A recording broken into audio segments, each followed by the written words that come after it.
The playoffs are here, and you can predict the action all the way to the finals with FanDuel Predicts. Predict the spread, the total points, and even the game-winning moments that make the playoffs. Sign up and get a $25 bonus with FanDuel Predicts. Offered by FanDuel Prediction Markets, LLC, a registered futures commission merchant. 18-plus bonus is non-withdrawable and expires 7 days after receipt. Trading derivatives involves significant risk and may not be suitable for all investors. Manage your activity with their consumer protection tools. Restrictions apply. See terms at FanDuel.com/predicts/bonus-offer-terms. Listen, all you New Yorkers. Taxi. Okay, man, we're looking around. This is the 77 WABC minicast.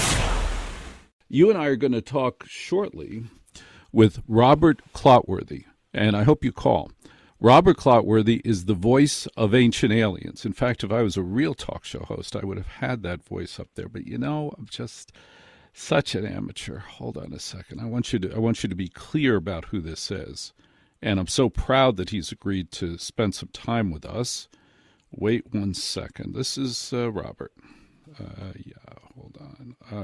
Oh, my goodness. I think probably the most popular question that they ask me is do I believe in what I'm saying? That's probably it. Am I a believer or not? And I have to explain to them that my job is to basically follow the lead of the late, great creator of Ancient Aliens, Kevin Burns, who said he was an agnostic but open to the information. So I don't want to tip my hand. I have become very, very good friends with the theorists, but I try to walk that fine line of a person that's curious and open to the information and is looking for answers just like everybody else. Now, he's easily the most successful voiceover talent in America.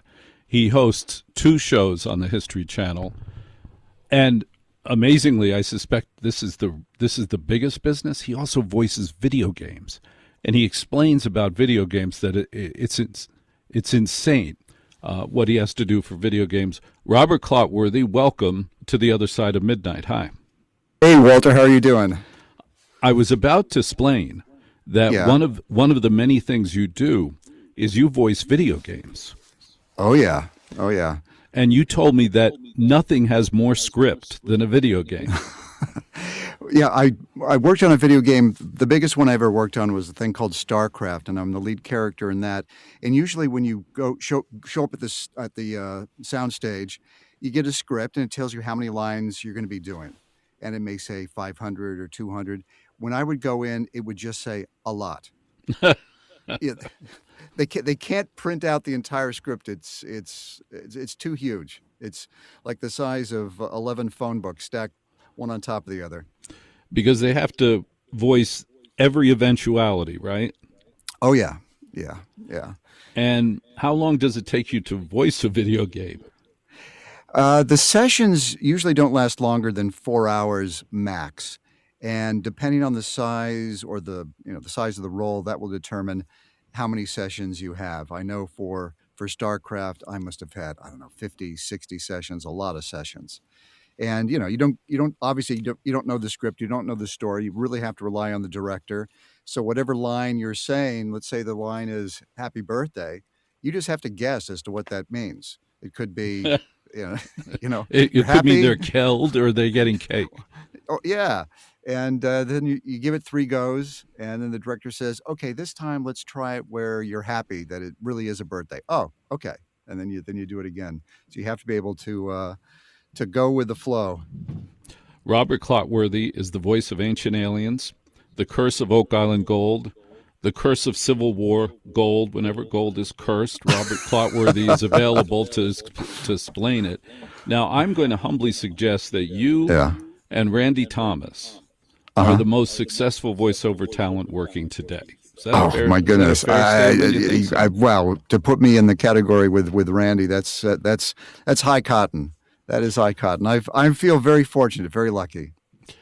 I have a good relationship with both of you, and that you both have something in common, which is really fascinating for being stars, which is you're both humble and really nice.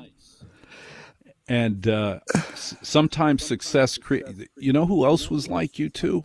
Last one I knew well who was like the two of you, that successful and that nice, was Casey Kasem. Oh, wow. Yeah, I think it's critically important. If you want to have a career that lasts, You can't be a jerk, especially when it's voiceover, because let's face it, we can all be replaced. So you have to be humble. You have to be very appreciative and thankful for any job that comes your way. And I treat every job equally. Some are obviously fatter than others, but I'm excited about each and every one. And honestly, I started at age of 15 doing this stuff, and I think I'm having more fun now than I did when I was 15. And believe me, at 15, I was having a lot of fun. Robert Clotworthy, the narrator of the History Channel. Yeah. Indulge me. Moments before you and I went on the air, we had, you ready for this? 8 minutes to prepare between shows. So I have the gift of a great technician, but only for 8 minutes before the show. Now, I envision a very different dynamic when you walk into a studio to voice for the History Channel. I see craft services. I see a girl with those spray bottles on a belt. You know, at a movie set, there's always a cute girl with a belt of spray bottles, always ready to keep you cool. Water and everywhere. little small sponge to kind of take care of any possible sweat that may be on my forehead. Walter, you got me figured out. I I thought I was keeping this hidden, but the truth is out there. Now, when you walk into may I ask, which sound studio in LA do you guys use? Or is it a History Channel one? No. We use a studio called SSI, which is over on Sunset Boulevard. And it's actually a fantastic studio. It was where, oh my goodness, was American in Roger Corman was like where his offices were. So it's got a long history. And it's a studio that does a lot of the trailers in movies and television shows. That's their main gig. But I go in there a couple of times a week and do this. I've been doing it for, if you can believe it, 17 years now, 18 years, a long time. That's a tribute to you. Now, if you have a question for Robert Clotworthy, the voice of Ancient Aliens, the number is 800-848-9222, 800-848-9222. Please share with us a revelation or two that we might learn about this season on Ancient Aliens, something that you read and you said, oh my gosh, look at this. Well, I'll tell you what I'm going to try to get on the show, because I made a phone call to a friend of mine who's very connected with Homeland Security, top secret clearances. And I'm going to be sitting down with him next week to kind of pick his brain a little bit. And he was telling me about Cheyenne Mountain, that he knows or has evidence or believes that they actually have crashed extraterrestrial vehicles there. So that's where they take them. They take them to Cheyenne Mountain, that place with the enormous door. Yeah. And that suggests that they have crashed vehicles. Yes. And do you believe they have crashed vehicles? Well, I believe this guy because he knows. He's been involved with the government for probably 50 plus years, and at all different levels. Speaks numerous languages, has worked with NASA, has worked with a lot of people. And he and I become very, very good friends, and he's starting to kind of, I guess, telling me a few of the stories and his experiences and what he's witnessed and what he's seen and what he believes. So, do you find I do. Do you find it amazing that your show has presented so many people who are touching the edge of this conversation? Crashes, saw it in the woods, the place lit up, guy touches the saucer, he sees the letters in his head the rest of his life. All of these people get near this, the crop circles. Do you find it unusual that no government person has walked out and said, this is what's going on, that nobody's fessed up to this officially? Well, the buzz around the ancient astronaut theorist community is that that's right around the corner. We're getting closer and closer to that. So let's just wait and see. I mean, it could happen in a matter of weeks. or months. I'm talking really soon. I hear this. We had on a former U.S. congressman or senator. I should know this, but I'm not professional enough. We had them on the air, and he said, right now, I have been told by a government official that the government is conducting alien-human hybrids, trying to make alien-human hybrids to, quote, help us communicate with aliens more effectively, better. And I'm like, well, if you need to make a hybrid to communicate with aliens better, that means you know there are aliens. That's the logical conclusion. Yes. Why do it if you don't have that alien there waiting to speak to you? Yeah, alien wanting to say something. All right, let's take a call from Frankie. Frankie, you're on the other side of midnight with Robert Clotworthy from Ancient Aliens. He's the guy. Hey, Robert, how are you? I have a question. I'm doing great, Frankie. The death of David Wilcock. Yeah. What's your feeling upon that? And that all these scientists are all like passing away. That have passed away along with David Wilcock and all this with the paranormal and extraterrestrial dialogue that they've been having. I think that Ancient Aliens needs to do a few episodes about this. I know David was a contributor to the show. It was really a shock because it just happened, day before yesterday. A friend called me up about it when it was still just a rumor. It's very curious. It is very curious. And the scientists that are missing, that's also very curious and suspicious. Frankie, thank you very much for the call at 800-848-9222, talking with Robert Clotworthy. This show, thanks to Ross Coulthart, of all people, broke the story of the Major General who went out at 11 one morning 3 weeks ago without his cell phone, without his watch, but with a Glock, and never returned. We broke that story, and as you just mentioned, there have been a total of 11 high-level scientists, military officials who all seem to be profoundly involved with, and probably many of them have been on your show, profoundly involved with UFOs and aliens, and they've disappeared. And it happened pretty close to when the president said, I'm going to release the information. Mm-hmm. Which is amazing.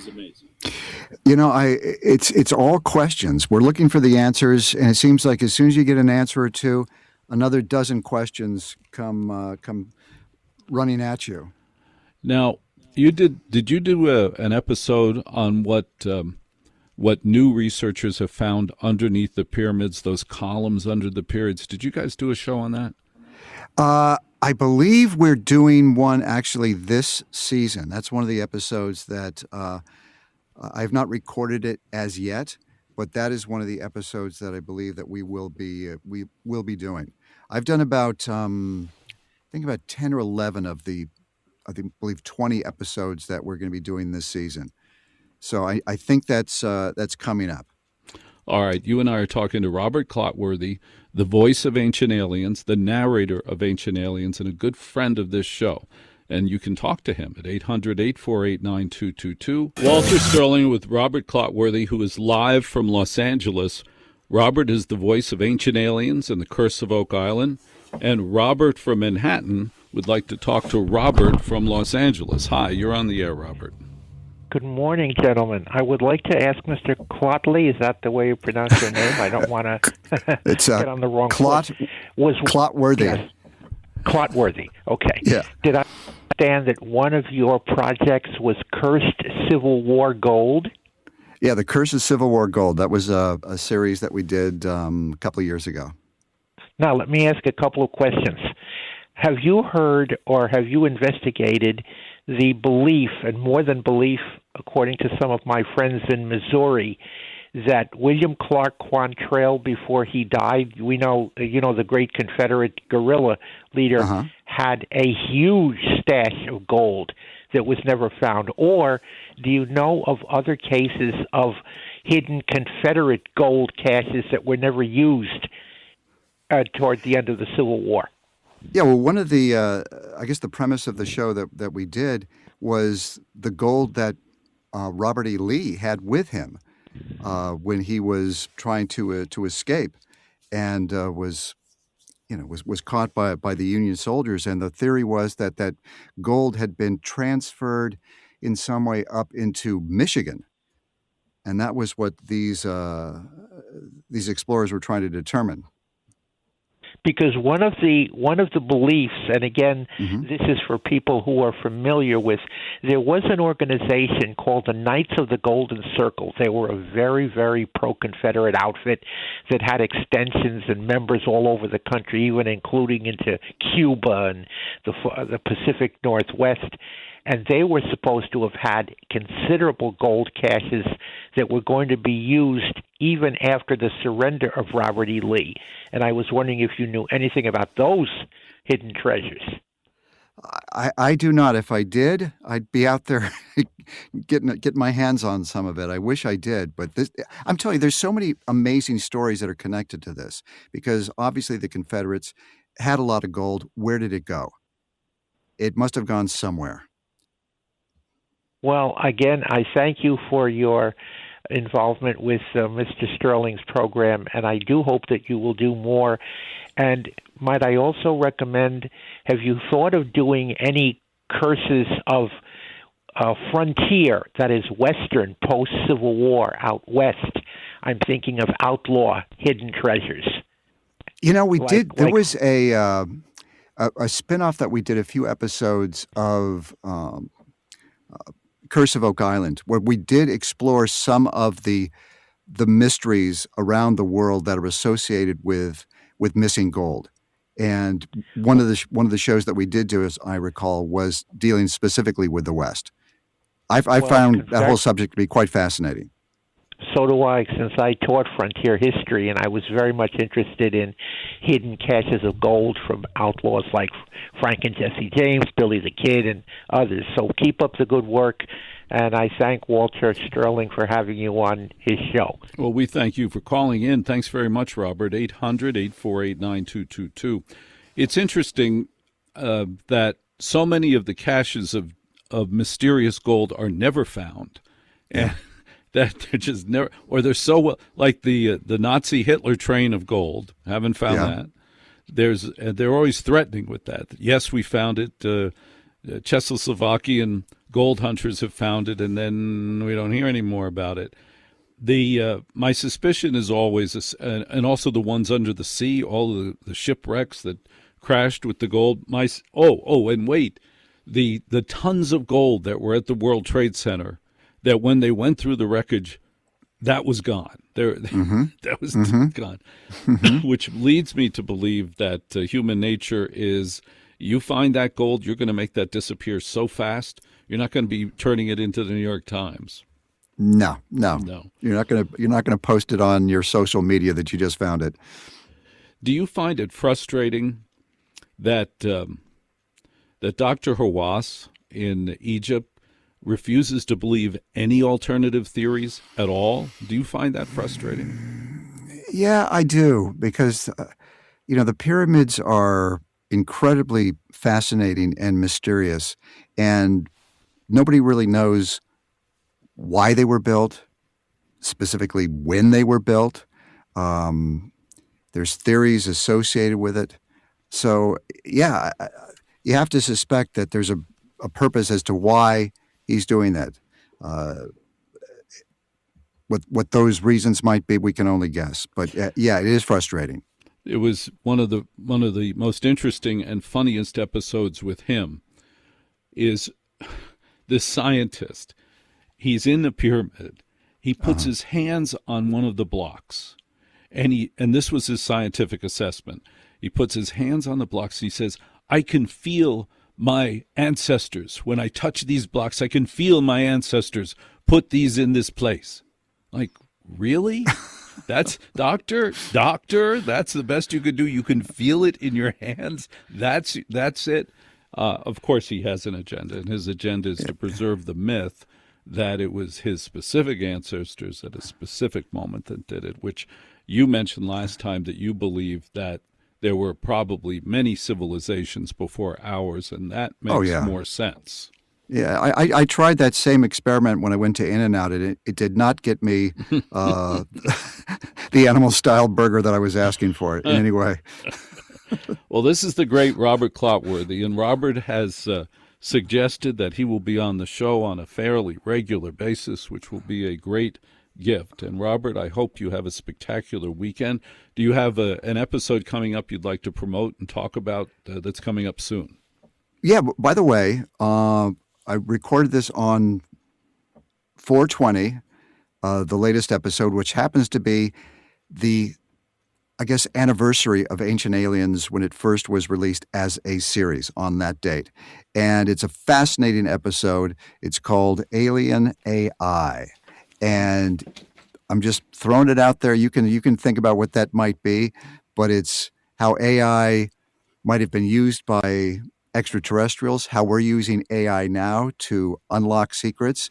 It's a fascinating episode. In fact, Bill Mooney, who is one of the producers of the show, this is his favorite episode of the season so far. So it's exciting. I didn't know he's a producer of the show. Oh, yeah. Yeah. He's, God bless Bill Mooney, who was the young man in Lost in Space. God bless him for being the child star who doesn't seem to have any problems. He was the greatest kid actor I've ever seen. I mean, he was amazing. And he is a really, really wonderful guy, humble guy.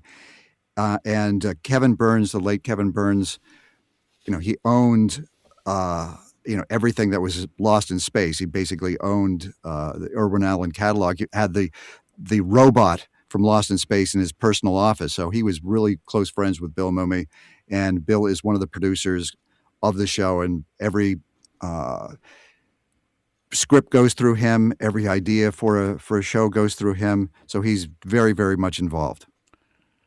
Well, if it gets out of hand, you can just remind him about the carrot episode of Lost in Space. Just bring that up. See how that goes.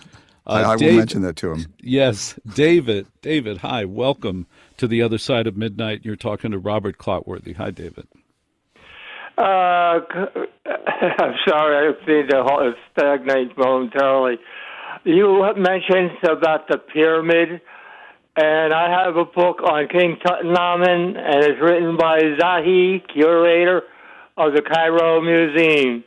And the subject you mentioned just gave me a thought a while back of what's under the pyramid. That's the first statement. The second statement is, how much energy does it take to knock the boulders from the top down to the bottom? It gives a hint of a great earthquake, possibly. That's a lot of weight. David, thank you very much for the call. Robert, thank you for your time tonight. I'm very grateful to you. I look forward to many more conversations. You're a terrific narrator and a terrific friend. Thank you, Robert Clotworthy. It's a pleasure, Walter.